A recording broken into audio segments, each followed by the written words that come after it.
So hello and welcome in Athens. Thank you very much. Is this your first trip here in Greece? It is not. I went to a wedding on the island of Skopelos Aha. about a decade ago. Okay. And en route, I stopped in Skiathos, Skiathos, yes. but that was it. So effectively, this is my first time in Athens. Okay. Well, what happened to Ike? Why she's not coming with you? But why? You're very kind to ask. So Ike is my French bulldog. Yeah. She is. And your co-writer. She's my co-writer. Yes. Yep. She really is the brains of the outfit. She's the ideas woman. I just type. Okay, I That's understand. because she's not equipped really Yeah. to type, but that's fine. We make it work. She is in New York right now with some friends of mine. Okay. But I do have a little figurine rendering of Ike. Okay, whatever. So hi, Ike. So say hello. So this is actually a 3D printing of Ike, hand painted. It was as you okay. Yes. as you can see, she sustained some damage. In real life, she has both ears and a right leg. Okay. But I like having her in my pocket. Okay, so you travel around with your dog in Everywhere. your pocket? Everywhere. I know it's a bit odd, but It is. I appreciate you not sugarcoating that. Yep, it's weird. Yeah. But if you don't mind, I'd love for her to No, it's participate okay. or at least listen. Yeah. Okay, thank you. No, I don't mind, I don't mind. So, let's go back to your first book, The Woman in the Window. Yes. Which is also available in Greek language. Yes. Yeah. Well, it became a bestseller and has sold more than 2 million copies all round and has been translated into 41 languages. I think, Wow. And yes, correct. I think those numbers are actually a bit low at Growing. this point. Yeah. Yeah. No, it is. I've been very lucky. Like it, just like it, you think? I worked in publishing for 10 years, and I came to appreciate that the industry really is a form of legalized gambling. You never know what will work. If you had told me, or indeed if I had told you just a few years ago that the global phenomenon would be sexy dragons, as it Yeah. is right now, I don't think either one of us would have believed it You're right. I think, necessarily. yeah. So I understand that luck is an essential and probably the primary component of a successful publication. Good publishing is also crucial. And I tend to believe that if a book registers on a particularly large scale, there probably is something about it that is natively appealing. That doesn't necessarily attest to its quality. For example, and I say this not having read the books, but 50 Shades of Grey or Colleen Hoover, I don't know that those qualify necessarily, although maybe they do, as Okay. good books, but certainly they appealed to a vast readership, so the authors did something right. Yeah, these are good selling books, but it depends what you think of quality. But anyway, this is another that's another- question. Okay, well, I wanted to ask if this success made you nervous about the next book. That's a very fair question, and perhaps unexpectedly, the answer is not really. Really? If anything, it was sort of liberating. The Woman in the Window was this extraordinary adventure for which I will be forever grateful. I got to travel around the world. Yeah. I got to meet the most amazing readers, which really is the highlight of any It is. book experience. And I got my dog at the end of it. But I don't necessarily, I don't expect it to happen again. I would love for it to happen again, Yeah. but I'm not counting on it. How often does lightning strike twice like that? Well, sometimes, really, not always. Sometimes, although I think you have to write more regularly than I've been writing. I think you Yeah. have to follow your book up pretty quickly, and I will hope to pick up the pace going forward. All that said, the success was liberating because I thought, right, that probably won't happen again. Okay. Not to that scale. So you're free from this. Yeah, you're not nervous anymore. Not so much, to be honest. I've written the book I wanted to write, and I've written a book that I hope readers will like as well. That's the best I can do. I hope that doesn't sound entitled. I want to give readers a dazzling literary experience. I really do. But I also want to feel comfortable with the book I write, and I am. And after that, I'm just hoping for the best. Okay, great. So tell us the title in Greek. Do you remember that? You know I don't. Why would you do this to me? But tell me and I'll repeat it. Okay. just- Τέλος ιστορίας. De los historias. Okay, great. There we go. You pronounce it really, really, really good. In my video, yes. De los Yes, you historias. did. Okay. Thank you. You remember that? Now I do. I will not forget. I'll try it once more. De los historias. Yeah, Thank you. it's Psychoghios Publishing. Psychoghios Publishing. That one I Yeah, know. that one you know. Yes. Okay, great. Well, your very successful book didn't become a very successful movie. Sorry. Did it not? No, it did not. Well, even though it had all the necessary elements, all tips and tricks, I think it was not a really. I think that the book was much better than the movie. What do you think about that? Did you collaborate with the writers for the movie? I didn't. So the film for me was a really happy experience. From start to about midway through, Okay. the cast they assembled was Okay, it was great, splendid. of course. Yes, of course. I asked for Amy Adams, they got Amy Adams. I thought Amy Adams was terrific in the movie. Yes, she was. Julianne Moore, Gary Oldman, Gary the director Oldman, Joe yeah. Wright, the screenwriter had a Pulitzer. It was an extraordinary team. Towards the end of the shoot, 20th Century Fox, the studio that was producing the film, was acquired by Disney. Mm-hmm. And I remember feeling a bit nervous about that. Disney is a legendary studio and they're world leaders when it comes to marketing Pixar and animation Yes, of and course. Marvel and Lucasfilm. I wasn't sure about their ability to market or their interest in marketing a thriller for adults. And they scheduled the movie for May of 2020. And then in March of 2020, the movie, like every other film, was abruptly pulled from the distribution schedule Because of the COVID. because of COVID. And I thought, is anyone ever going to see this film, Yeah. actually? I anticipated that by the time cinemas opened again, moviegoers would be principally interested only in huge sci-fi spectacles, not $50 million thrillers necessarily. And happily, the producer of the film, Scott Rudin, I believe it was Scott who did this, approached Netflix and said, I got a movie about a person who can't go outside, and that's kind of your audience right now. And so Netflix bought the film. They were the right home for it. And in terms of ratings, it did really well. It opened at #1. Yes, I know. Yes, Yep. of course. But I don't think critics liked it. I learned back in my publishing days before becoming an author myself not to read reviews because invariably you only remember the bad ones. Yes, of course. You're doing really well. Yes. Yes, but I really liked the film. I thought it was beautiful. I thought Amy Adams again was spectacular. Mm-hmm. And when people tell me, oh, it wasn't as good as the book, The book, I'm not going to sorry, argue I with them. just- No, are you kidding? I love the book. I'm not going to argue with that. Okay. I'm not going to say it was way better than my book. Okay. Yeah, I thought so. It was a fair question. Okay. Well, lately we've been seeing a lot of books writers borrowing the elements of the film narrative. Do you think that deep down everybody, when writes a book, a detective story, hopes that it will become a movie or a Netflix series? That's a really good question. Because everybody uses this kind of Yeah. rhythm, the cinematic style in the book, hidden tricks everywhere. So maybe hope for someone to read it and say, oh, this is going to be a great movie. That's a really good question. I haven't been asked that before. And had you asked me maybe 6 or 7 years ago, I probably would have replied, well, yeah, I'm sure everybody hopes that their book will be adapted because that sounds fun and it's money. And Of course.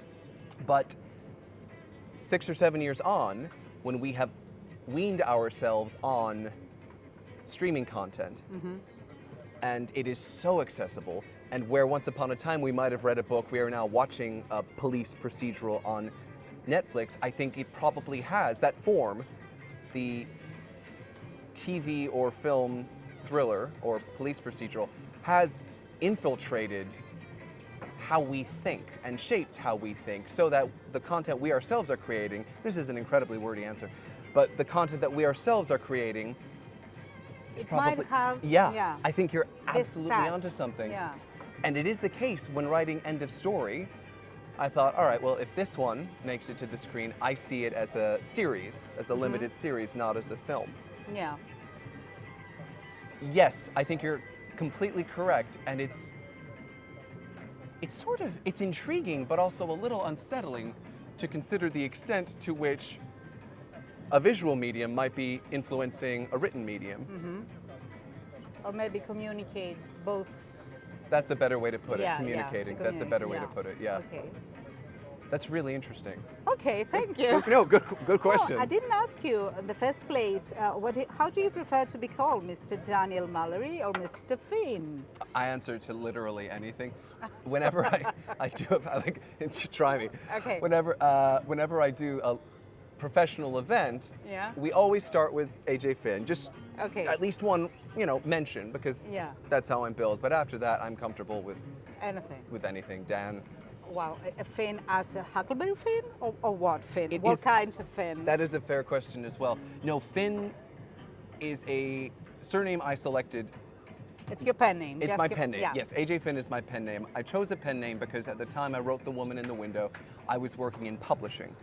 And I didn't want the authors whom I published, in the event my book was published, to walk into a bookshop and see their editor's name on a book next to their own. Yeah, okay, this is awkward, yeah. A I little understand, awkward. Yeah. Yep, a little disconcerting. So I chose a pseudonym, and AJ is the name of a cousin of mine. Alice Oh, Jane is her okay. real name. And Finn is the name of another cousin's French bulldog. Oh, okay. I have my breeds, Eleanor. I like what I like. I understand. So it's no Mark Twain thing. It is not an Oh. homage to Mark Twain. Yes, but you could say that. I would sound smarter Yeah, as I opposed to think- saying it's my cousin's French bulldog. Yeah, I understand. Well, there's, except from your name, there's a great mystery surrounding your name, but you as well. What have you done with your life? What have you been through in your life? People say you say many things. Is it something you choose on purpose? A mystery game like your books? No. Let people say things, Oh. strange things about you and your life? So when people, or I should say one person, first said something strange, as you Yeah. politely put it, about me, I remember my mother saying to me, I don't understand, you're the least interesting person I know. Oh, And nice. I won't put you on the spot, but to many journalists, I would say, oh, if you're talking about a particular piece of journalism, did you find it persuasive? I mean, do you as a journalist routinely write angry pieces without citing your sources' names? I think No. most journalists don't. No, don't. No, And they don't. that's one of the reasons I've never commented publicly on Yes, you any of haven't that. commented, yeah. I don't know what to say. You just don't care. No, it's not that I don't care. I care very much. I'm a human being. Yeah. I care what people So say you're about me. angry about that. Oh, angry, devastated, scared, because when a well-known, if not particularly widely circulated magazine decides to clobber you, and they're not playing by any sort of rules, when they just literally make up gossip and assign it to anonymous sources, what can you do? Not much. Yeah. But also, and I hope this doesn't, I hope this doesn't sound pretentious, but again, I am human. When someone insults me, my instinct is to punch back, Yeah. particularly if they've been wrong about me. It's one thing to criticize me for what I've said or done, to a limit, but when it's just made up, I want to hit back. That instinct is in me. At the same time, I thought it was beneath me.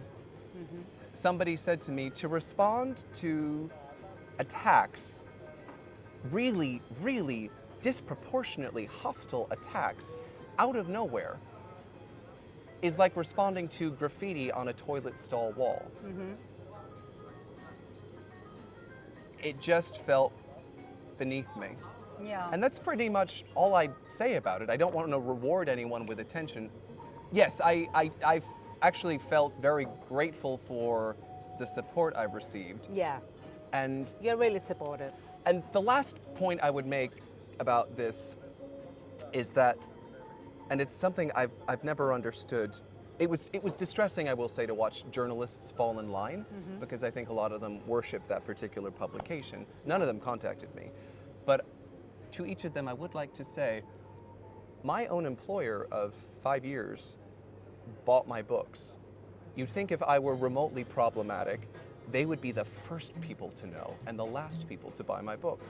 And they've been fantastic, and I'm still with them, and I've got my publisher, so that is that. But that is the answer, yeah. But to give you a more succinct answer, no, I don't try to cultivate an aura of mystery. I'm quite private, but I like people, and I like learning about people, and if I'm comfortable with someone, I enjoy talking about myself, and crucially, my dog. I understand that. So you make me really happy and honored. Well, you should. I just Showing me your dog and talk to me about yourself. It's great. Thank you. Thank you for listening. Okay. Well, in your first book, Yes. the heroine lives behind a window in a house, Yes. in a big house, in a small house. And in the second book, we see again from the first page that the author's house plays a very important role in the plot. Yes. So what is about houses that you love? What does this closed space, these enclosed spaces symbolize for you? What do you do with houses? What is very funny about this is that this is my 4th month on tour, and this whole time I've been waiting for someone to say, why do you like big houses so much? Yeah. And you're the first. Oh, thank and you. You worked it out. So I have a sort of maybe slightly precious answer. I think atmosphere costs very little and can be sensationally effective. When I see a stage production, I usually respond to that production more if there's an elaborate set. If it's just a black box, it can still be a terrific production, but and that obviously is a deliberate choice, but I feel like, ooh, maybe they're missing a trick. I like to provide the reader with a sense of place because it's immersive and because it's fun. When I read a book, I like to escape. I want to explore a place I don't know. One of the reasons this novel is set in San Francisco is because I wanted to choose a locale that's mysterious, and there are not many mysterious cities in America. There's San Francisco and maybe New Orleans. Have you visited New Orleans? No, but Boston, I'd say, this kind of mystery in Boston. There is mystery in Boston. Yeah. That's a fair point. I wanted to choose someplace suitably mysterious. That's a good point about Boston. And equally, I wanted to give readers a tourist experience. And San Francisco is pretty ideal because lots of readers will recognize the landscape, the Yeah. Golden Gate Bridge, the forests, the Land's cloudy, the End, fog. the fog, absolutely, the hills. But to answer your question about the houses, a formative experience, I was about to say, how dumb is this sentence? A formative experience in my life was growing up. Yes, Dan, it was. A formative experience in my life was growing up in a particular house in East Hampton, New York. Yeah. And I spent every summer there as a kid. My mother had spent every summer there as a kid going back. And it was this very large, very rambling, quite dilapidated Victorian. And living there was like living in a spooky clubhouse. Yeah. There were hidden rooms with ancient books, and in the attic there were old toys that my mother and her sisters played with. Yeah. Very creepy, but very fun. And I wanted to evoke that same sensibility in End of Story in particular. If it had been set in a house that was sort of just another house, I don't know, that's not quite as much fun for the reader, is it? It's not as much fun for me. Yeah, okay. Maybe you need to talk about this to yourself. Or to a therapist, yes. Oh, your therapist, of course. That poor guy. What's hidden in the dark corners of a big house? A big house. The Yeah. mind and a house, Yeah, yes. yeah. The mind and the house. Maybe the title of your new book. That's a good one. Okay, so thank you very, very much. It was an honor having Oh, you is this here it? today. Oh, okay. Yes. Thank you for chatting with me. I have to deliver you to your fans. Yeah, okay. downstairs for the presentation of your book here in Greece. Well, thank you for asking such good Thank questions. you, I really thank appreciate you, it. I'm thank sorry to you. have been so da-da-da-da-da. They were good questions. Right. It's awkward when someone asks bad ones and you're just like, Yes. Okay, I'm sorry. what's if my I did- writing process? Yeah, all right.